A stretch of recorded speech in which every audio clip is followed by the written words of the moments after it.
안녕하세요. 결혼 전엔 그렇게 처가 식구들한테 잘하더니 반지 끼고 나니까 갑자기 후자 코스프레가 시작된 남편을 시원하게 차버린 30대 여자입니다. 저는 결혼이라는 게 쉽지 않다는 건 알고 있었어요. 서로 다른 환경에서 자란 남남이 만나서 가족이 되는 거니까 당연히 부딪힐 일도 많고 서로 맞춰가는 과정이 필요하다는 것도 알았죠. 근데 제 전 남편은요. 이렇게까지 이기적이고 뻔뻔한 사람일 줄은 정말 상상도 못했습니다. 오늘 그 답답했던 이야기 한번 속 시원하게 풀어보려고 합니다. 영상이 도움이 되셨다면 구독과 좋아요 부탁드릴게요. 자, 제 이야기를 하기 전에 먼저 저희 집안 얘기를 좀 해야 할 것 같아요. 저희는 이남 일녀입니다. 남동생, 저, 그리고 밑으로 또 남동생 하나 더. 엄마는 전업주부셨고 아빠는 무역회사 영업 담당이셨어요. 그것도 해외 영업이라 1년의 반은 중동이나 동남아시아를 돌아다니시며 일하셨죠. 어렸을 때 기억이 나는데 저희는 아빠가 돌아오시는 날만 손꼽아 기다렸어요. 얘들아, 아빠 왔다. 아빠, 어디 갔다 오셨어요? 이번엔 두바이 갔다 왔지. 자, 이거 봐봐. 여기서 유명한 초콜릿이래. 아빠가 먹어봤는데 너희가 좋아할 것 같아서 사왔어. 우와, 아빠 최고예요. 하하, 그래. 우리 딸 아들들. 아빠가 좋아? 초콜릿이 좋아? 당연히 아빠가 좋죠. 아빠는 항상 뭔가를 들고 오셨어요. 외국 과자일 때도 있었고 작은 기념품일 때도 있었죠. 비싼 건 아니었지만 아빠가 멀리서 저희를 생각하며 사오신 거라는 게 느껴져서 정말 좋았어요. 1년에 아빠 얼굴 보는 날이 절반도 안 됐지만 아빠는 정말 가족을 위해서 열심히 일하셨어요. 덕분에 저희는 별 어려움 없이 자랄 수 있었고 대학도 무사히 다닐 수 있었답니다. 아빠도 나이가 드시면서 해외 출장은 점점 줄어들었지만 은퇴하시기 전까지 정말 성실하게 일하셨어요. 그런 아빠를 보며 자란 저희 삼남매는 어떤 일이든 최선을 다해야 한다는 걸 자연스럽게 배웠습니다. 그러던 중 큰 남동생이 30대 중반에 결혼을 하게 됐어요. 재수 씨는 굉장히 도시적이고 세련된 스타일이었어요. 대기업 다니던 동생이 재수 씨를 만나 결혼을 하면서 가정을 꾸리게 됐죠. 사실 새 식구가 생긴다는 게 저희 집에서는 큰일이었어요. 특히 부모님께서 재수 씨와 잘 지내려고 정말 많은 노력을 하셨거든요. 동생이 결혼하고 나서 재수 씨는 직장을 그만뒀고 2년 터울로 딸을 둘 낳았어요. 엄마는 손주들 보러 동생네 집에 자주 가셨어요. 심지어 재수 씨가 힘들까봐 조카들을 집으로 데려와서 봐주시기도 했죠. 이혼이었던 저는 그런 엄마가 좀 힘들어 보였어요. 엄마, 안 힘들어? 언니도 집에 있는데 굳이 애들까지 다 데려와서 엄마 쉬지도 못하잖아. 괜찮아 우리 딸. 엄마가 이렇게 손주들 데리고 와야 재수 씨도 쉬고 동생이랑도 둘이 시간 보내고 그러지. 너도 나중에 결혼하면 알 거야. 지금 딱 육아가 얼마나 힘든 시기인지 게다가 애가 하나도 아니고 둘인데 재수 씨가 얼마나 힘들겠니.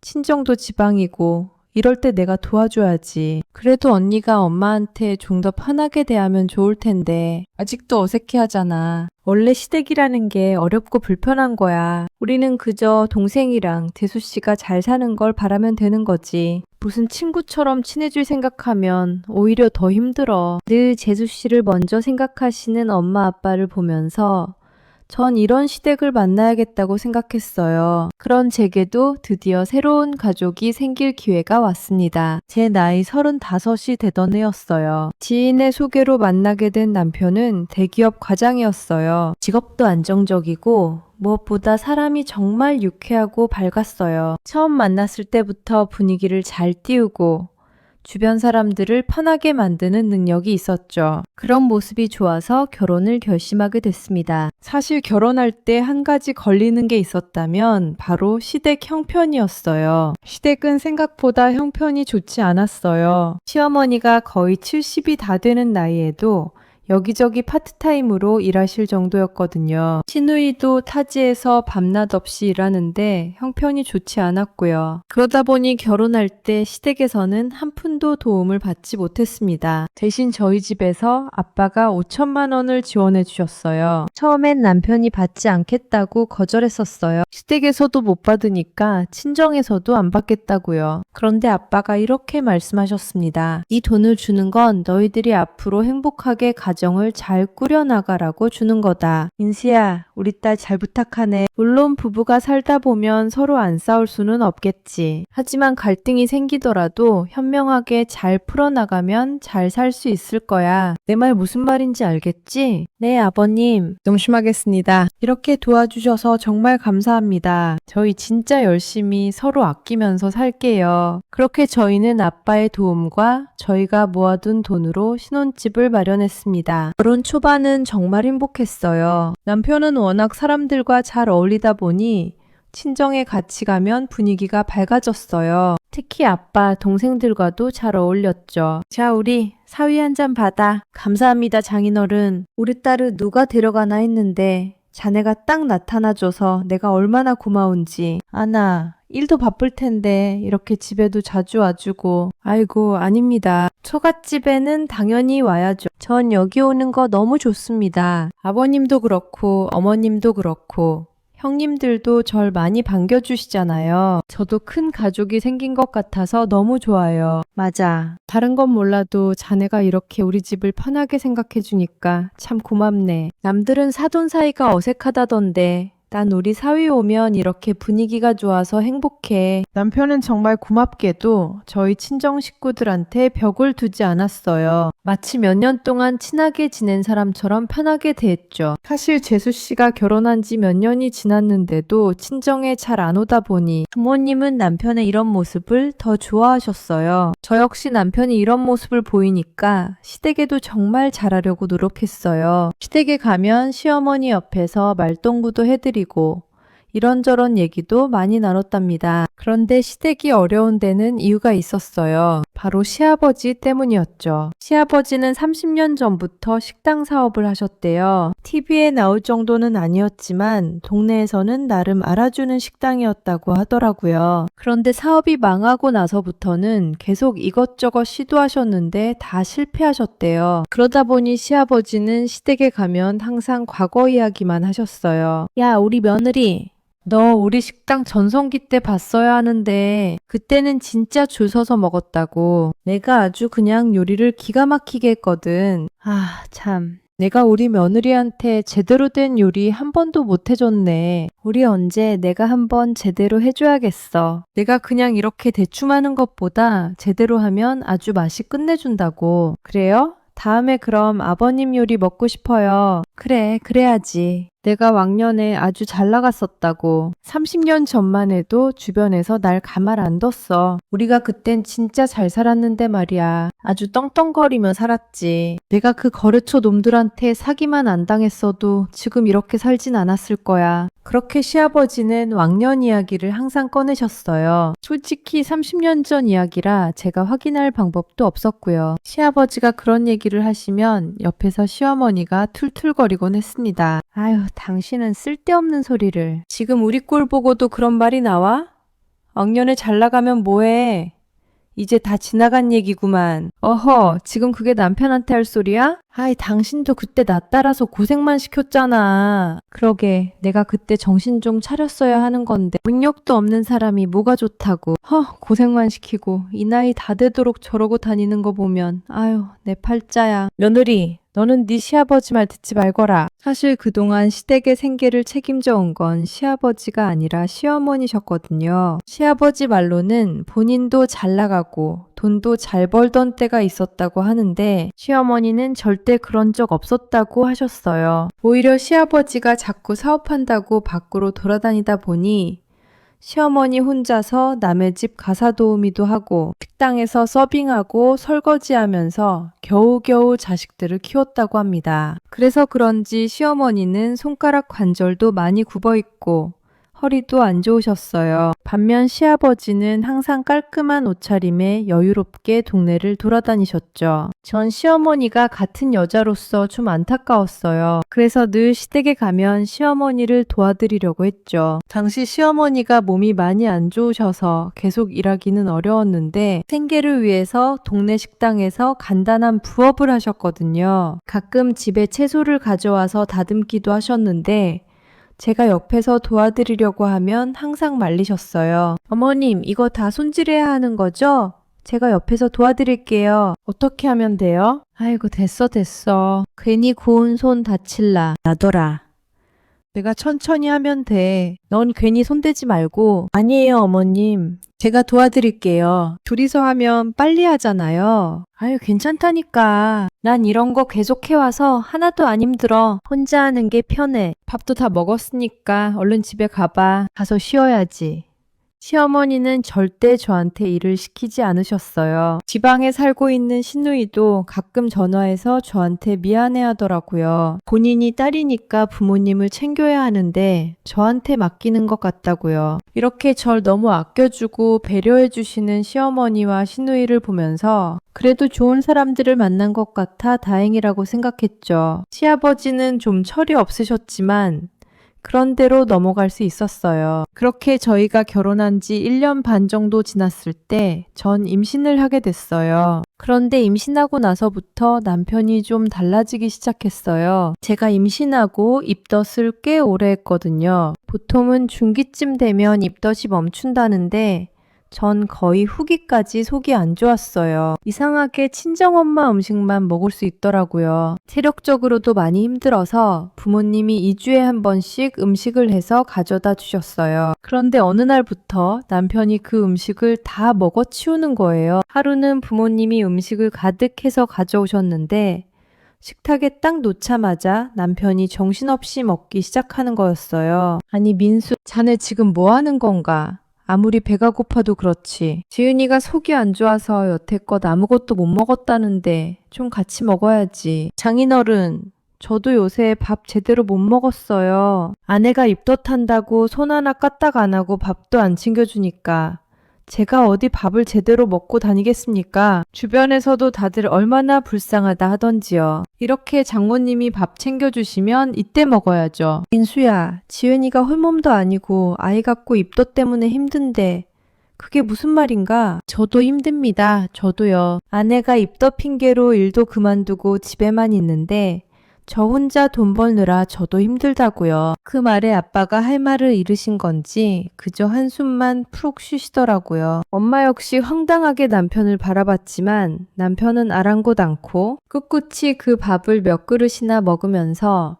부모님이 가져온 반찬을 거의 절반 이상 먹어치웠어요. 아마 그때부터 아빠가 남편을 못마땅하게 보셨던 것 같아요. 그래서 더 걱정되는 마음에 출산일이 다가오면서 저한테 자주 연락하셨죠. 그때쯤부터 남편은 갑자기 외출이 많아졌어요. 전엔 술자리도 잘 안 나가더니 갑자기 술자리가 많아지고 늦게 들어오는 날이 잦아졌죠. 여보, 요새 술자리가 왜 이렇게 많아? 일주일에 4번이나 늦게 들어왔잖아. 아, 내가 선배들한테 물어봤더니 이때 아니면 못 논다더라고. 나중에 아이 태어나고 나면 마누라가 집 밖에 나가지 못하게 한다나 어쩐다나. 아무튼 그래서 난 오늘부터 열심히 밖에 나갔다 올 생각이야. 여보, 지금 그걸 말이라고 생각해?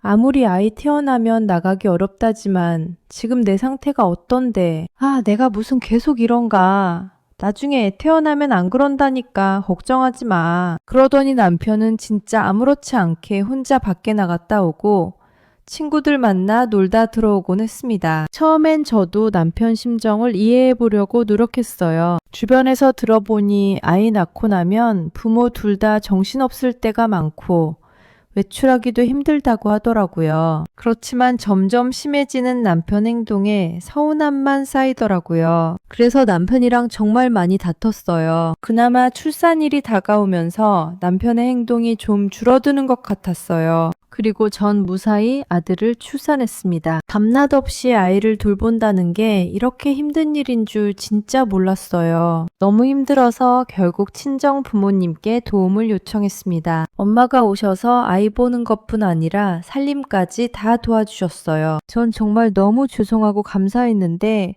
남편은 당연하다는 듯이 생각했어요. 한 번은 주말에 아빠까지 오셔서 같이 밥을 먹으려고 했는데 남편이 아빠가 왔는데도 방에서 나올 생각을 안 하더라고요. 당신 뭐해? 아빠 오셨어. 나와서 인사드려야지. 아이, 나 지금 막 잠들려고 했는데 가시면 되지. 뭘 또 와서 깨워. 이게 뭐 하는 짓이야? 얼른 일어나, 얼른. 결국 제 재촉에 겨우 일어난 남편은 거실에 앉아 계신 아빠를 향해 고개만 까딱이고선 다시 방에 들어가 자버렸어요. 얼마나 민망하고 화가 나던지. 다른 것도 아니고 우리 육아 도와주러 오신 건데 어떻게 저런 태도를 보일 수가 있나 싶었어요. 그러다 저녁에 밥을 먹고 있는데 남편이 하는 말을 듣고 진짜 다들 경악을 금치 못했어요. 갑자기 남편이 아빠한테 뜬금없는 얘기를 꺼내는 거예요. 장인어른, 그 옷 어디서 사셨어요? 아, 이거? 지난번에 백화점 갔다가 세일한다길래 샀는데 왜 자네가 보기에도 괜찮은가? 입어보니까 따뜻하고 좋더구만. 아, 아니요. 장인어른이 어디서 사신 건지 궁금해서 여쭤본 건데요. 아니, 장인어른이 좀 패션 센스가 부족하신 것 같네요. 솔직히 저희 아버지는 옷도 잘 입으셔서 10살은 더 젊어 보이시는데 아버님은 좀 더 늙어 보이시는 것 같아요. 전 그 말에 진짜 황당해서 남편을 말렸습니다. 당신, 지금 그게 무슨 소리야? 갑자기 왜 그런 말이 나와? 아니, 난 오랜만에 장인어른 뵈니까 딱 생각나서 한 소리지 뭐. 내가 뭐 잘못 말했나? 딱 봐도 우리 아버지랑 장인어른이랑 동년배인데 차이가 나잖아. 그러더니 남편은 아무렇지 않게 다시 밥을 먹더라고요. 전 순간 숟가락으로 뒤통수를 한 대 때리고 싶었어요. 어떻게 사람 앞에서 그런 소리를 아무렇지 않게 할 수가 있나요? 남편이 아무리 저희 친정 식구들을 편하게 생각해도 너무 편하게 생각하는구나 싶었어요. 그러더니 점점 남편은 선을 넘기 시작했어요. 아이가 한 7개월쯤 됐을 때 제가 몸살이 좀 크게 왔던 적이 있었어요. 남편한테 아이 좀 봐달라고 했더니 자긴 중요한 약속이 있다며 저녁에 나가봐야 한다더라고요. 어쩔 수 없이 부모님께 부탁드렸고 그날 저녁 친정 부모님이 집으로 오셨습니다. 덕분에 전 한숨 푹 자고 몸 컨디션이 많이 좋아졌어요. 그런데 남편이란 작자가 12시가 넘어도 집에 들어올 생각을 안 하는 거예요. 아무리 전화해도 안 받고 무슨 일이 생긴 건가 걱정하고 있던 찰나 거의 새벽 3시가 넘어서 우당탕탕 소리를 내며 집으로 들어왔어요. 그런데 더 황당한 건 남편이 혼자 온 게 아니라 같이 술자리 했던 친구를 데리고 온 거였어요. 하도 난리를 치면서 들어오다 보니 저와 부모님 모두 깨어날 수밖에 없었죠. 아이고, 다 깨워버렸네. 여보, 우리 라면 좀 끓여줘. 아, 출출하다. 자네, 지금 뭐 하는 건가? 새벽에 들어와서 술 취해 있고 온 가족 다 깨웠는데 뭐 라면을 끓여달라고? 아이, 장인어른은 왜 그러세요? 저도 오랜만에 나가서 놀았는데. 아유, 알았습니다. 그냥 들어가서 잘게요. 그러더니 남편은 자기 친구 데리고 방으로 들어가더라고요. 진짜 다들 그 모습을 보면서 너무 황당해하고 있는데 그 와중에 뭐가 잘못됐는지도 모르고 그대로 코 골며 자버리는 남편을 보면서 정말 화가 나는 거 있죠. 다음날 부모님은 남편이 깨면 얘기라도 해볼까 싶어 한참을 기다렸는데 새벽에 들어왔던 남편은 오전 내내 쿨쿨 잠만 잤어요. 그래서 결국 부모님은 점심때가 지나서야 다시 집으로 돌아가셨죠. 나중에 술 깨고 일어난 남편한테 제가 엄청 화를 내면서 말했지만 남편은 뭐가 잘못됐는지 전혀 모르고 있더라고요. 아니, 내가 뭘 잘못했어. 밖에서 술 한잔하고 늦게 들어올 수도 있지. 뭘 그렇게 잘못했다고 나한테 이래? 당신이 뭘 잘못했는지도 몰라? 나야말로 장모님이랑 장인어른께 섭섭하구만. 아, 사위가 얼마나 힘들면 밖에서 그럴까. 안쓰럽게 보셔야지. 왜 그렇게 화를 내시던지. 진짜 섭섭하다. 이런 말도 안 되는 소리를 내뱉는 남편을 보면서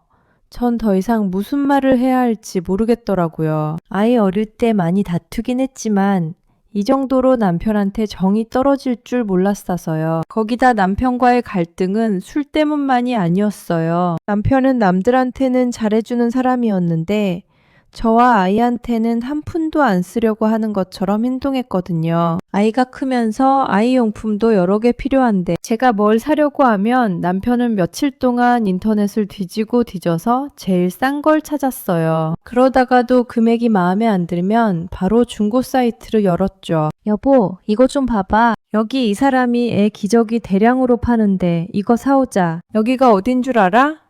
여기서 1시간이나 가야 돼. 아, 그냥 차라리 마트 가서 사는 게 더 낫겠어. 뭘 여기까지 가서 이걸 사와. 그리고 이게 언제 쓰던 건지도 모르잖아. 아이, 그래도 10,000원은 돈 아니냐. 기저귀는 그냥 두고두고 쓰면 되는 거지. 새 거 살 생각하지 말고 이걸로 사. 한 푼이라도 아껴야지. 지금 당신 일도 안 하는데 솔직히 남편이 외벌이니까 그럴 수 있다고 생각은 했어요. 한 푼이라도 더 아껴야 잘 사는 게 맞는 말이잖아요. 그런데 남편이 아끼는 건 저한테 쓰는 돈뿐이었어요. 어느 날은 제가 선물로 받은 화장품을 쓰려고 찾고 있었어요. 그런데 아무리 찾아도 안 보이는 거예요. 여보, 여기 옷장에 있던 화장품 못 봤어?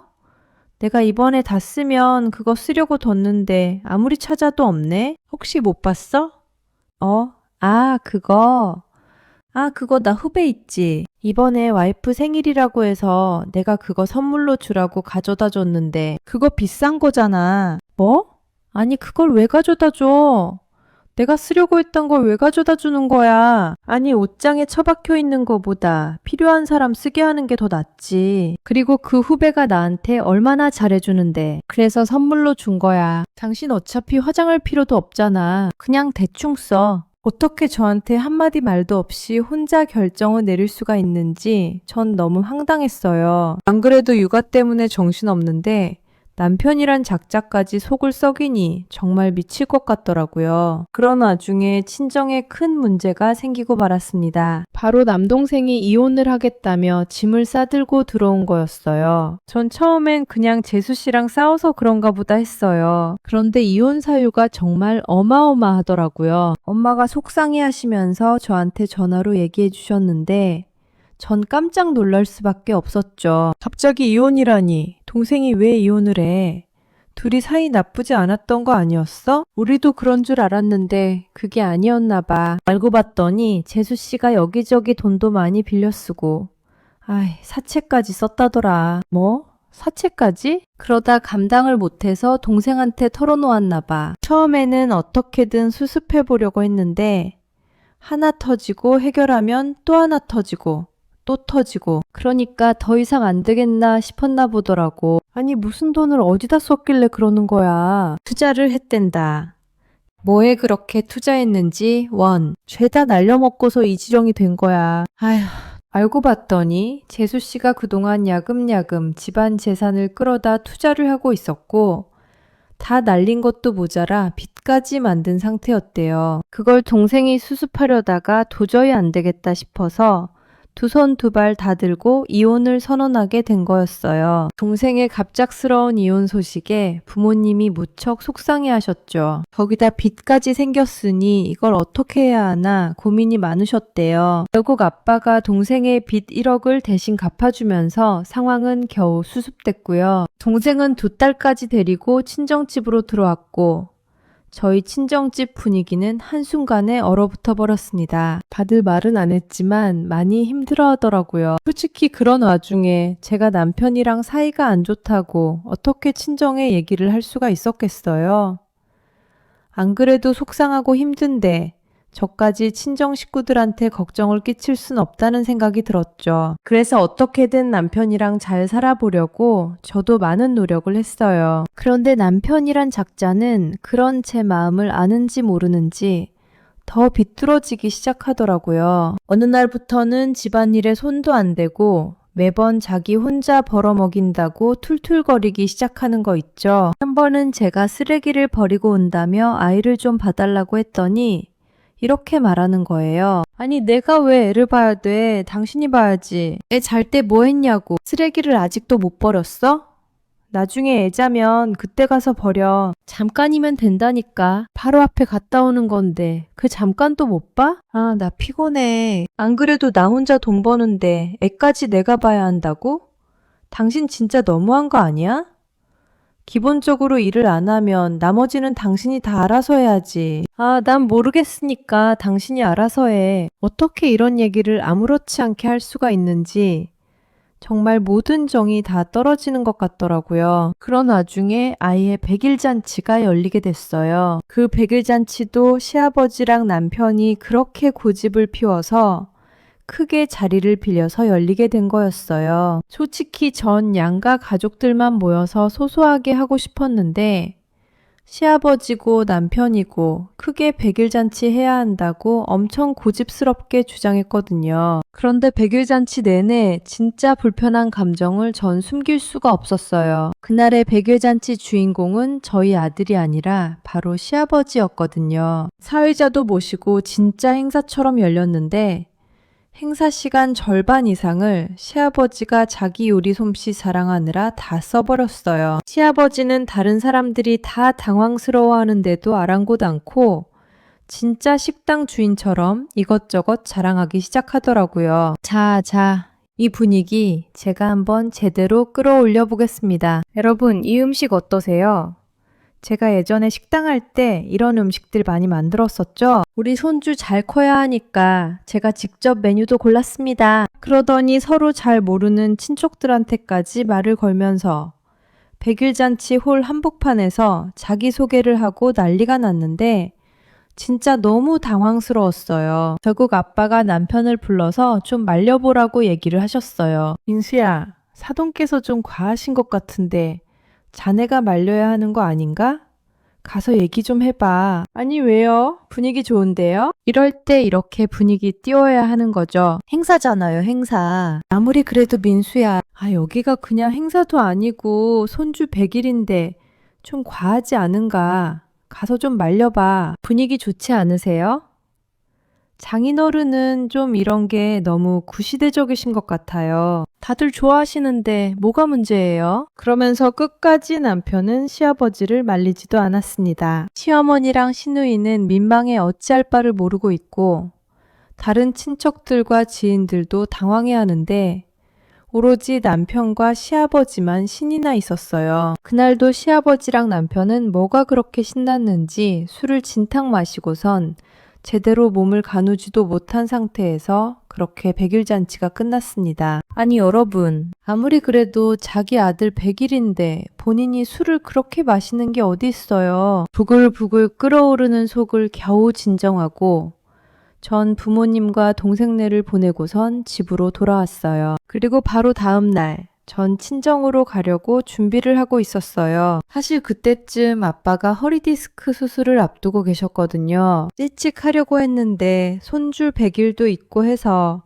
100일 끝나고 하시겠다고 미루신 거였고요. 전 그런 아빠한테 조금이라도 보탬이 되어드리고 싶어서 봉투에 250만 원을 담아서 친정으로 가려고 했어요. 전날 술을 잔뜩 먹은 남편은 제가 준비하는 와중에도 정신 못 차리고 있었고 전 그런 남편을 두고 혼자 애랑 같이 다녀오려고 했었죠. 그런데 딱 가방 안에 있던 봉투를 만진 순간 느낌이 뭔가 이상하더라고요. 두툼해야 할 봉투가 전혀 느낌이 안 나는 거예요. 그래서 바로 가방에서 꺼내서 확인을 해봤더니 그 안을 보고 전 경악할 수밖에 없었어요. 그 안에 10,000원 한 장만 덜렁 있었거든요. 이게 뭐지?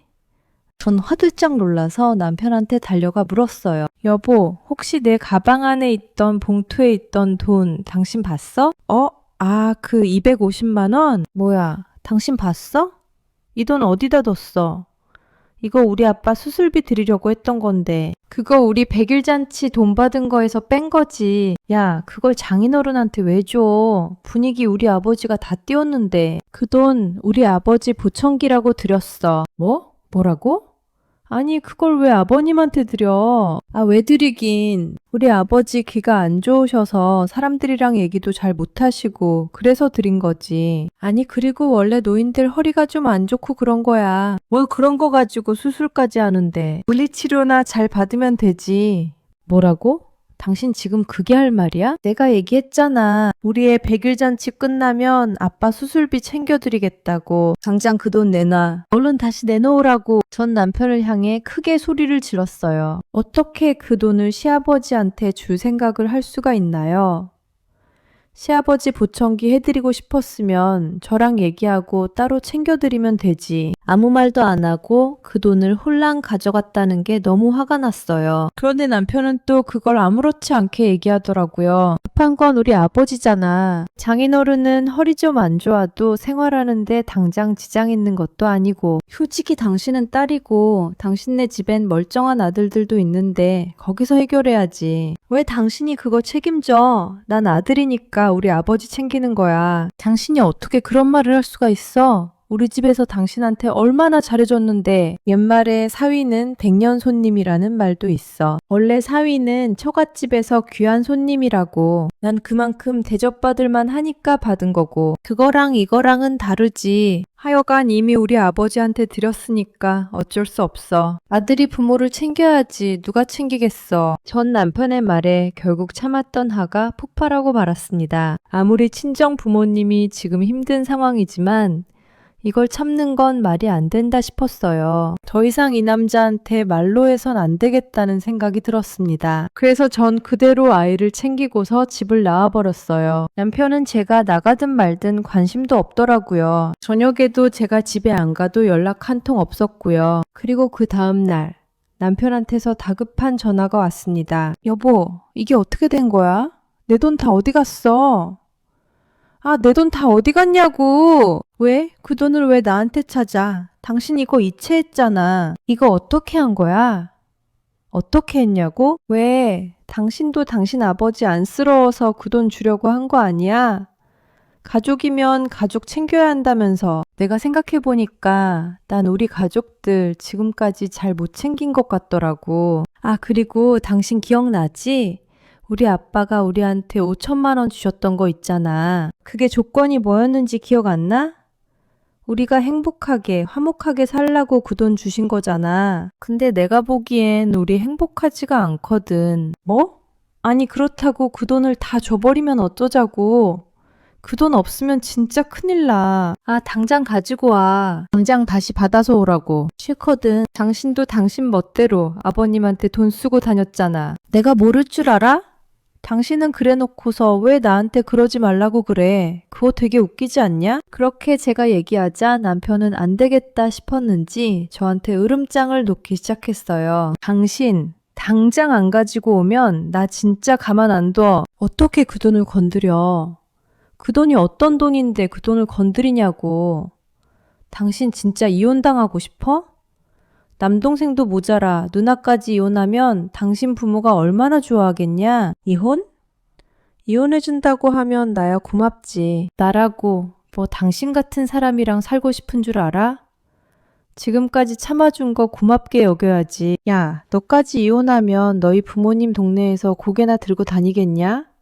너 함부로 얘기하지 마. 아무튼 당장 그 돈 다시 되돌려놔. 안 되돌려 놓으면 진짜 이혼이라도 불사할 거니까 각오해. 각오는 네가 해야지. 돈 받고 싶으면 어디 한번 찾아와서 받아가든가. 그러고선 전화를 확 끊어버렸어요. 남편은 제가 진짜 이혼까지 생각 못할 거라고 예상했나 봐요. 제가 친정에 있다니까 오라고 그러자. 남편은 당당하게 친정으로 왔습니다. 그런데 반전은 여기서 시작됐어요. 사실 전 친정에 오자마자 그동안 제게 있었던 얘기를 모두 털어놨거든요. 남편이 어떻게 하고 지냈는지, 제가 그동안 어떻게 참았는지 얘기를 다 전했죠. 그러니 남편이 친정에 도착하자마자 저희 부모님과 동생의 표정은 그동안 남편을 바라보던 표정과 전혀 달랐습니다. 남편은 웃지도 않고 반기지도 않는 저희 친정 식구들을 보면서 좀 당황해 하더라고요.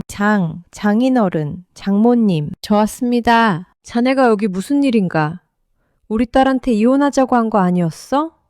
근데 왜 여기로 왔어? 네? 아니 그게요. 왜? 돈 받으러 왔는가? 자네 나한테 돈 맡겨놨나? 내가 자네한테 그때 말하지 않았는가? 자네랑 우리 딸 행복하게 잘 사는 조건으로 내가 5천만 원 주는 거라고. 그런데 자네 그 약속 지켰는가? 이렇게 이혼하겠다고 딸이 집까지 찾아왔으면 그 약속 지켜진 거냐 이 말이야. 아, 그게 아니라요. 장인어른, 저희 그냥 좀 다툰 것뿐입니다. 진짜예요. 그러자 아빠가 코웃음을 치면서 남편한테 말하더라고요. 좀 다툰 거라고? 좀 다투는 사람이 우리 딸한테 고래고래 소리를 치면서 화를 내나? 난 그런 사위 더 이상 둘 수 없네. 우리 딸 고생만 시키고 무시하는 사위를 사위로 받아줄 생각 없어. 내 딸한테 자식들 둘 다 이혼하면 창피하지 않겠냐고 그랬다며. 근데 어쩌나. 난 이런 사위 버리지도 않고 꼭 참고 사는 게 더 창피하다고 생각하는데 내 딸 다시 볼 생각하지도 마. 장인어른. 아니 그게 아니라요. 여보, 나랑 얘기 좀 하자. 나랑 얘기 좀 하자고. 무슨 할 얘기가 있어?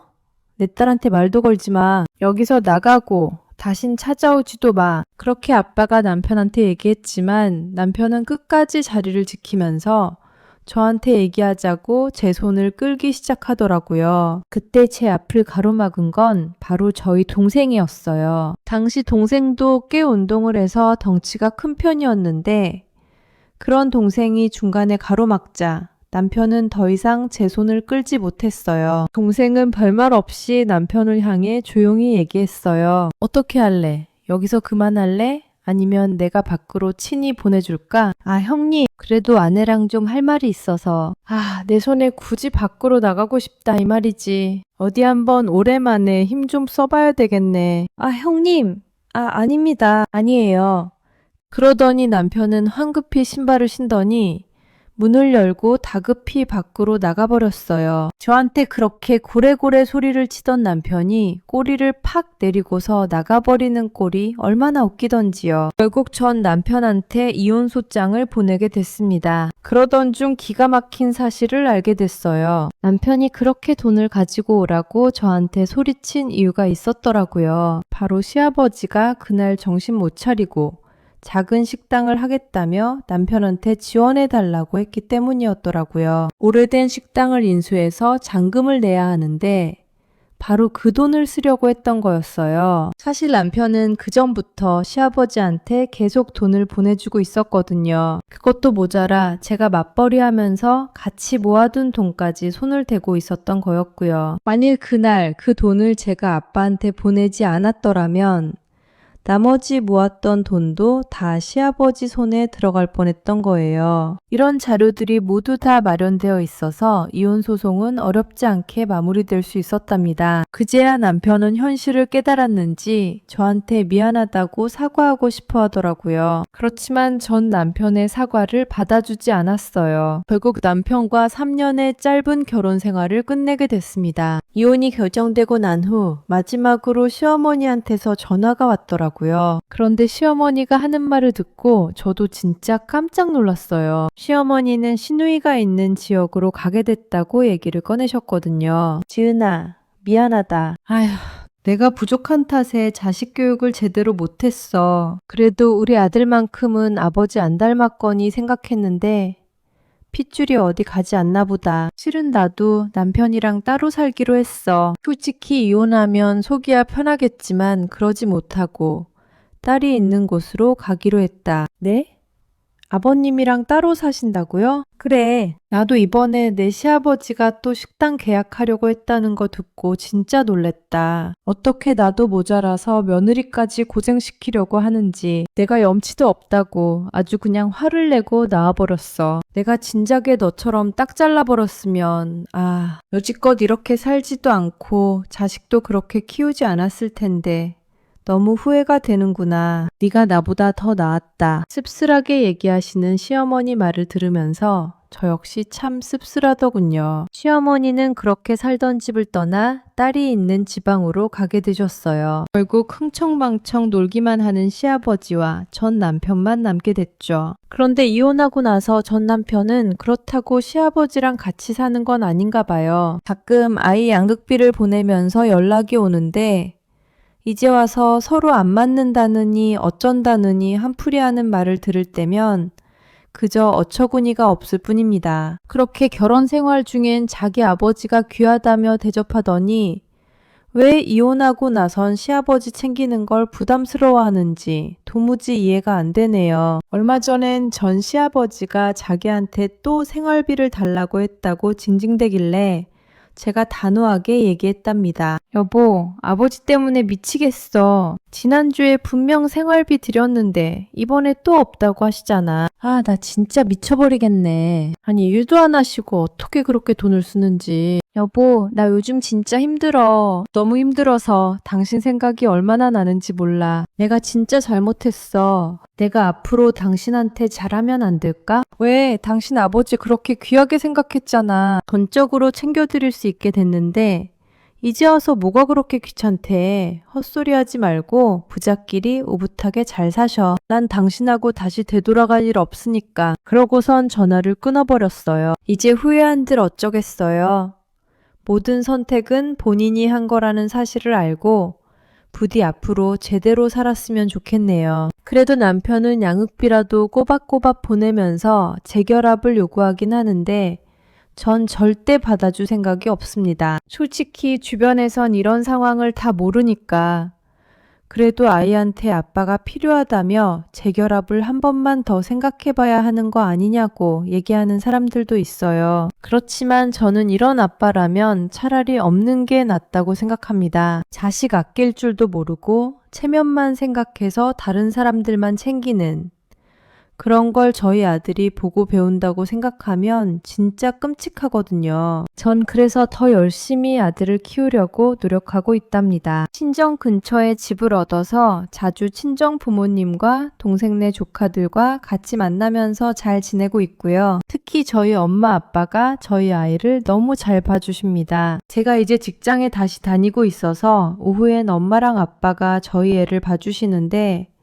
이젠 부모님이 없으면 제가 어떻게 살까 싶을 정도로 너무 큰 도움을 받고 있네요. 다른 것보다 절 많이 배려해 주시고 생각해 주시는 부모님께 전 항상 감사한 마음을 가지고 있어요. 퇴근하고서 아이를 데리러 가면 이미 따뜻하게 저녁까지 다 차려 놓으실 때가 많아요. 엄마, 아빠, 저 왔어요. 지은아, 춥지? 얼른 와라. 엄마가 따뜻하게 국 끓여놨어. 추운데 몸 좀 녹이고 가. 아유, 고생 많았네. 얼른 앉아. 엄마, 저녁은 안 해도 되는데 괜히 나 때문에 번거롭게 상도 차리고 그러지. 아유, 번거롭긴. 우리 딸 먹을 건데 이게 하나도 안 힘들지. 그렇게 엄마가 차려주신 저녁상을 먹을 때마다 부디 이 행복이 오래오래 지속되기를 바라고 있습니다. 이제 저희 부모님 연세도 60이 넘으셔서 70이 가까워지는데 지금처럼 건강하게만 저희 곁에 계셨으면 좋겠어요. 그런 마음에 요즘은 주말마다 엄마 아빠랑 동네 산책도 자주 하고 있습니다. 처음엔 동생까지 연달아 이혼한다는 게 부모님께 불효를 저지른 것 같아 너무 속상하고 슬펐지만 저희 부모님이 하셨던 말처럼 오히려 제가 부모님 생각하면서 잘못된 것도 꾹 참고 불행한 결혼 생활을 했다면 그게 오히려 더 불효였을 거라고 생각해요. 그래서 이젠 제 행복을 위해 열심히 살고 부모님께도 잘하려고 노력하고 있습니다. 저한테 바람이 하나 있다면 저희 애가 커서 장가갈 때까지 부모님께서 아무 탈 없이 건강하게 지내시는 거예요. 그때까지 저도 가족들과 잘 지내보려고 합니다. 흔히들 하는 말 중에 이런 말이 있잖아요. 결혼 전엔 불효자였던 사람이 결혼하고서 갑자기 효자가 된다는 말입니다. 전 그 말이 참 웃기는 말이라고 생각했는데 진짜로 딱 그런 사람이 있었더라고요. 왜 그렇게 결혼만 하면 효자가 되려고 하는지 모르겠습니다. 효도라는 게 결혼을 해서 시작하는 게 아니라 평소에도